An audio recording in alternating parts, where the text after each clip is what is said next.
Securing Privacy in Tumultuous Times, or Community Privacy Awareness 2020, by Privacy Test Driver, Kim Green and Valdez Lab. People are tracking you, information about you. You should be aware of your privacy and your data security. You should be in control of your destiny, data destiny. Personal privacy, the right to information being protected from public scrutiny, the right to be left alone, is weighed against community privacy, shared information for public gain versus private harm. You create data. Data is created about you. But privacy protects freedom. Freedoms that we expect and believe in.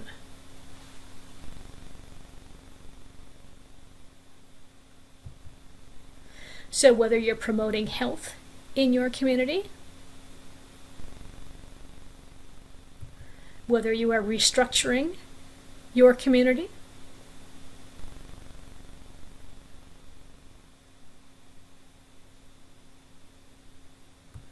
whether you're participating in your community, you should be aware of your data to ensure your privacy. For health in your community, there's contact tracing, but contact tracing is not new to COVID-19. It's been used successfully in the past to stop the spread of Ebola, H1N1, HIV, measles, SARS, syphilis, and even TB. You identify the infected person, identify who they've come in contact with directly or by being close enough for long enough. You find out whether or not those contacts have become infected so that you can make sure that they are aware of available care.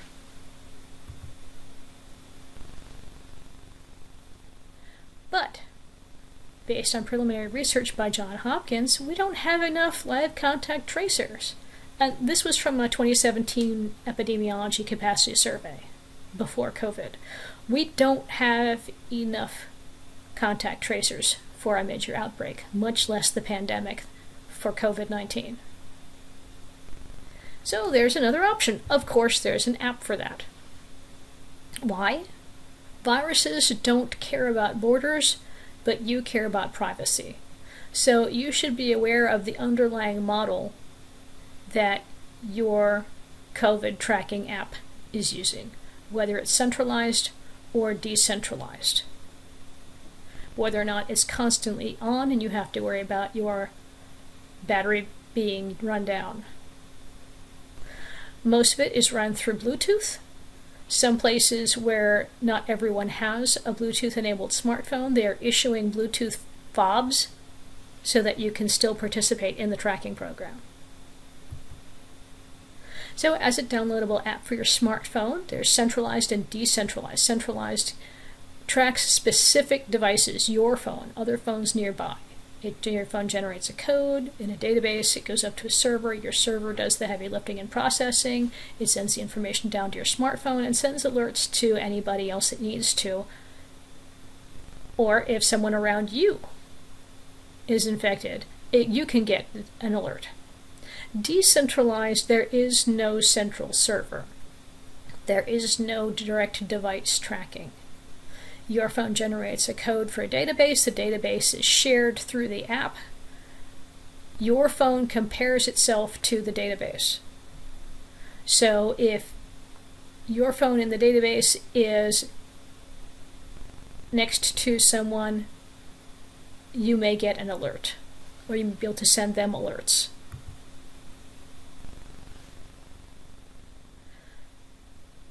Location tracking can be used for other purposes. Any information that is captured about you, you need to be aware of who's gathering it, why they're gathering it, make sure that they are storing it safely, make sure that they are treating it responsibly, make sure that any group that they are sharing it with, they are also making sure is responsibly caring for your information, and that there is a lifespan.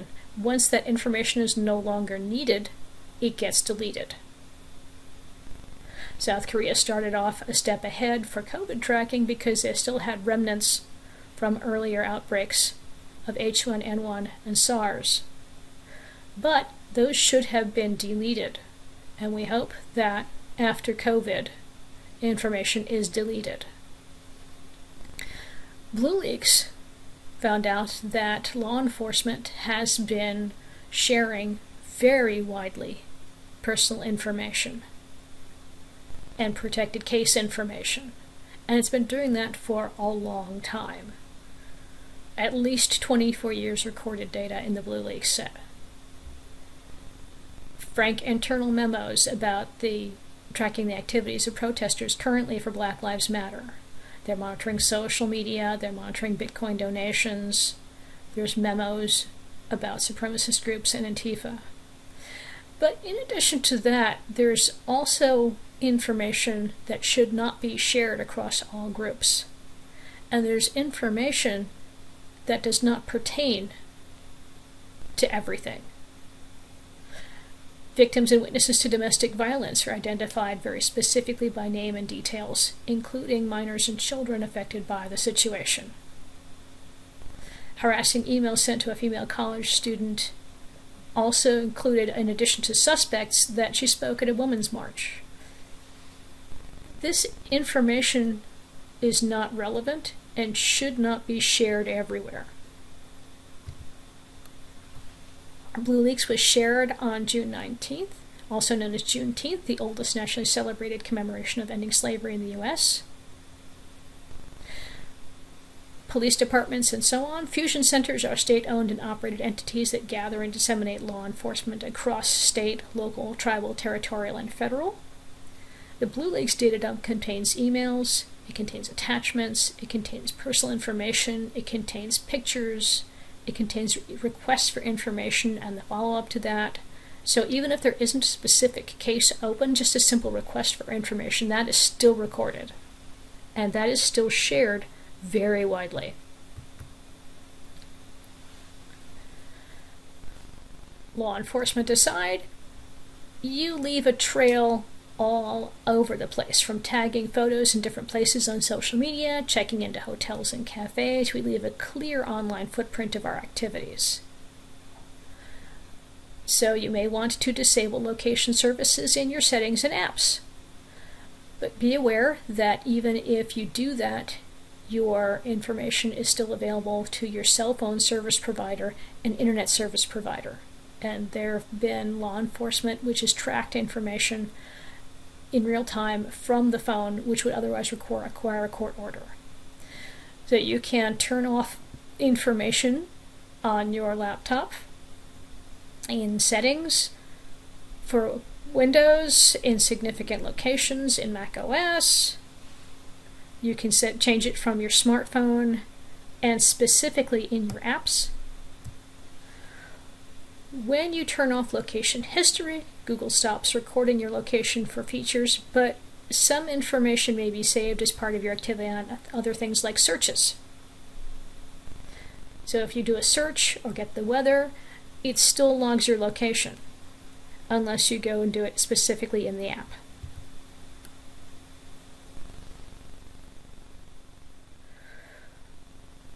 So we've seen that law enforcement monitors your public posts.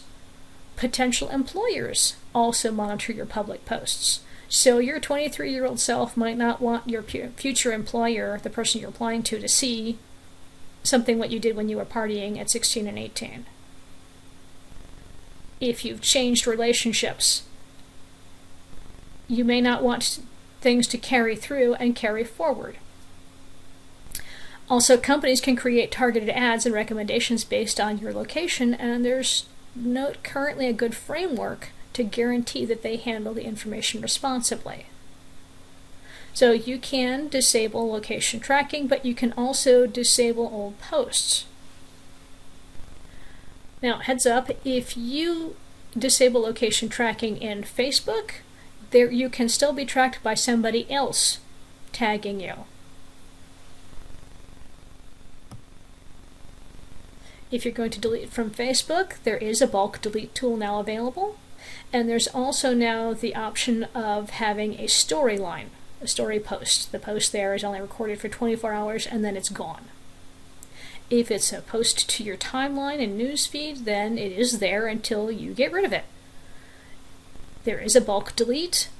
You can put things in a recycle bin where it will stay for 30 days, and if you decide you do want to keep it, you can restore it, or you can change it to hidden and archive it, so you can see it and other people don't. Twitter, there is no bulk delete, it's one by one, and there is no way to restore a deleted post.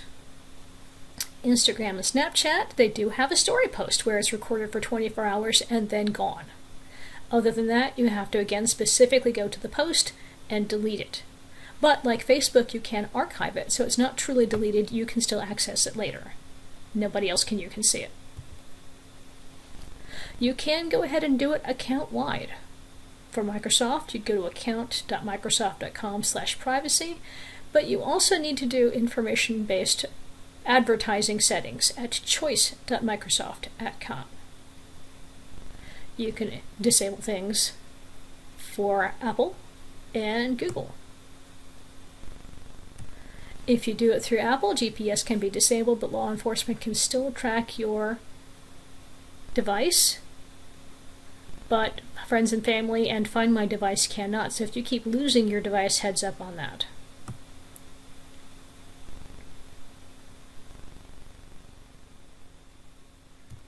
Google, you can go through your account and through myactivity.google.com.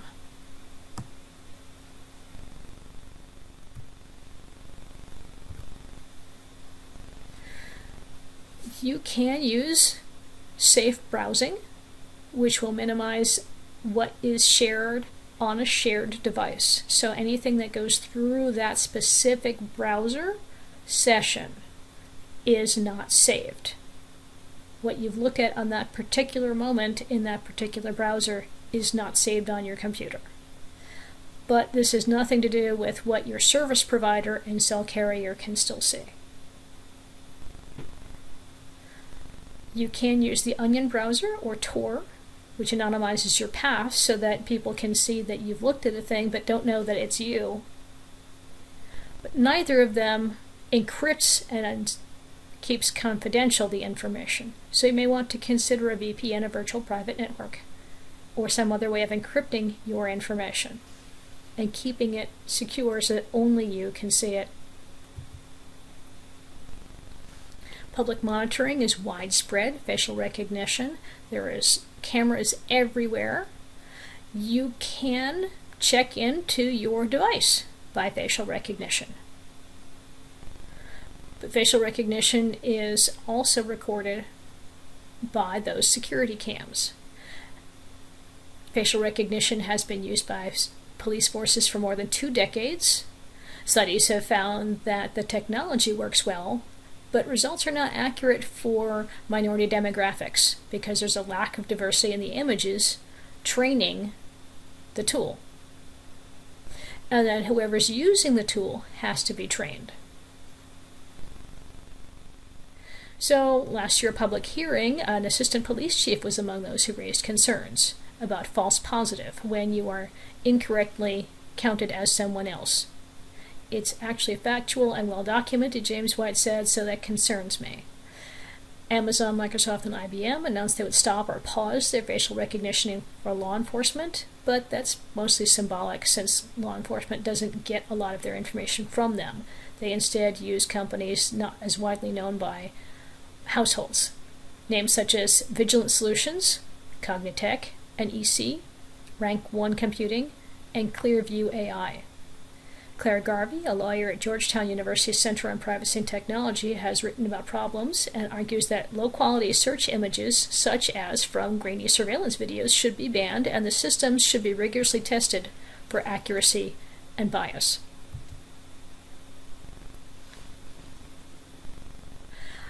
And the new thing is biometrics.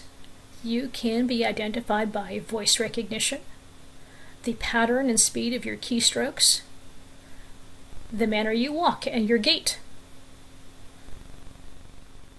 your signature, mouse use. Note that passwords are not a biometric. While they are unique, anyone can get your password and log in. With biometrics, the only person who can unlock it is the person who locked it. It's fast, it's not stored as a password. But they are finding that it can be hacked in some ways. And if it is hacked, it can't just be changed like a password can. So, good news, bad news. There's also the beginnings of use of chipping. A microchip implanted under the skin in the same way you would chip your pet for if it gets lost. This is very handy for opening a door, purchasing a snack at the snack machine, logging into your computer, turning on a vehicle, accessing medical records or finances. But there's not a lot of guidance around it right now. And there's the question. Normally, the user, the person, doesn't own the chip. The company owns the chip. And when you don't own the chip, when somebody else owns the chip, there's now a question of expected privacy. If it's your device, you can expect privacy. If it's a company device, normally when you're using company machines, company computers, you acknowledge that the company has some right to what happens with it. So there's this ambiguity now with chipping. So several states have responded with legislative steps to protect. 5 states, California, Missouri, North Dakota, Oklahoma, and Wisconsin, have currently adopted statutes addressing this, with California and Missouri specifically addressing it as an employee thing.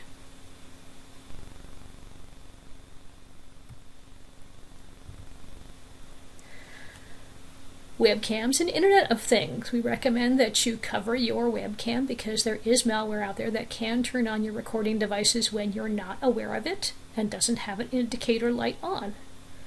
If it's able to connect to the internet, it's also capable of being hacked, and little small convenient things for Internet of Things devices usually are too small to be able to have their own security. So you need to be aware of where you put them and what is protecting them. And of course, you can check your account, have I been pwned, to see whether or not you have an account that has been compromised in a data breach. And as always, we recommend that you have a unique password for everywhere that you log in. If you log in a lot of places and you use good, strong, secure passwords that are hard to remember, good for you. There are key managers, password managers out there that can help you remember it so that you can successfully have a good, long password, a passphrase, or something unique every time that you log in as a different password. So you now have a new superpower. Data destiny! You control your destiny. You control your privacy and data security.